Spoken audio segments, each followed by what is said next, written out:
Maqaan sanyii kanaa maalidha? Maqaan sanyii kanaa Awwaash Malkasaa irraa akkasitti sanyii filatamaa achiin dhufe Malkasaa lakkoofsa lammaffaa moo maal jedhama? Isa kanaaf maal fayyadamte? Callaa guddistuuwwan ati fayyadamte maalidha? Callaa guddistuun ani fayyadame xaa'oo uumamaatiin fayyadame garuu immoo kun akkuma wannoo jedhatti maasaan kun keessa guddatee wayii shakkii keessa galee ta'an waan hin hojjedhe wayii jira. Innis waan inni ani shakkee beektaa xaa'oo uumamaa kana marsaa jalqaba waan ta'eef walitti baruudhaaf xiqqoo sitti ulfaata.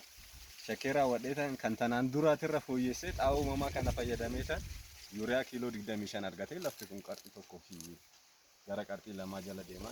Kiiloogiraama 25 qofa. Kanaaf garuu xaa'oo uumamaa kana fayyadamee ta'an kana hojjedhe. Xaa'oo uumamaatii fi xaa'oo namtolchee wal faana itti fayyadamtee jechuudha. Garaagarummaan ati midhaan kaan irraa addatti agartee hin jiraa? Garaagarummaan ammallee kana jedhamee waan taaraan jiru xaa'oo uumamaatiin fayyadamne.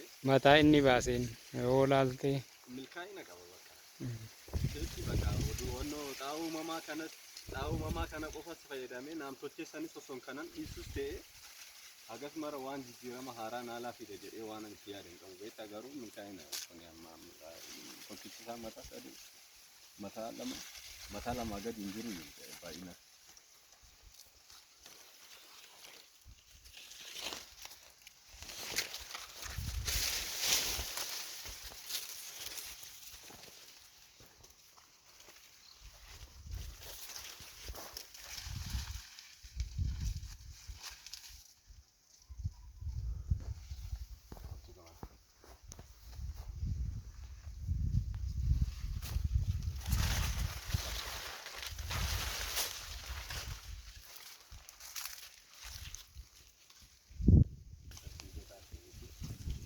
Xaa'oo uumamaatiin seeraan itti fayyadamne.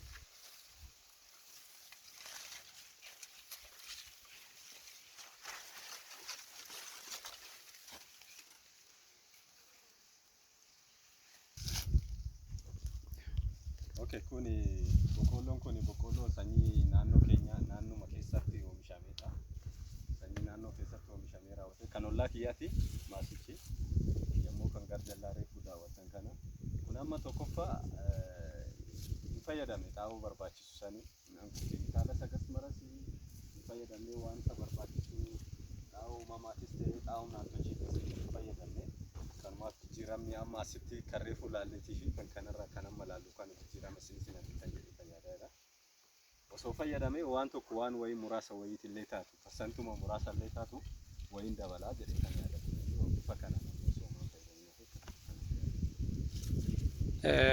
Isa maasaa keessan keessa jiru kanammoo maal akka fayyadamtan al tokko. Okay, kun kan maasaa keenya keessa jiru kun xaa'oo noormaalii xaa'oo uumamaa fayyadamee tuun oomishame.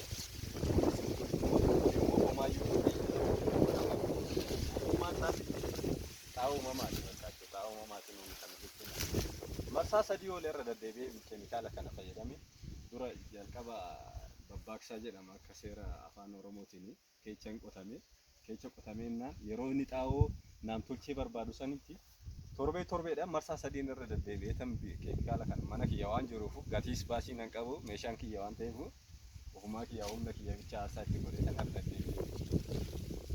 xaa'oo uumamaa kana fayyadame. Akkuma dadhabbii kiyyaatitti immoo boqqoolloon kiyya sanyii naa kennames sanyii filatamaa sanyii filataa biyyi lafa kanaatis ta'uuf waan ta'eef waan gaarii bakka milkaa'ina gaariirra jira bakka.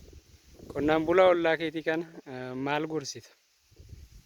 Gara fuuldura ollaa kiyyaa akka kiyya kanatti akka ofii ta'ullee gaarii ta'uu baatullee wanta ani fayyadame kana muuxannoo kana oduu naa dhaga'e namni baay'een xiqqoo haalli baruu irratti dafanii hubannaa irratti rakkoo waan jiruuf ta'eeti malee akka kiyya kanatti akka fayyadamuuf mataa dhufuufi namni baay'een mana isaatti deemee tokko xaa'oo kana baay'ee galatoomaa.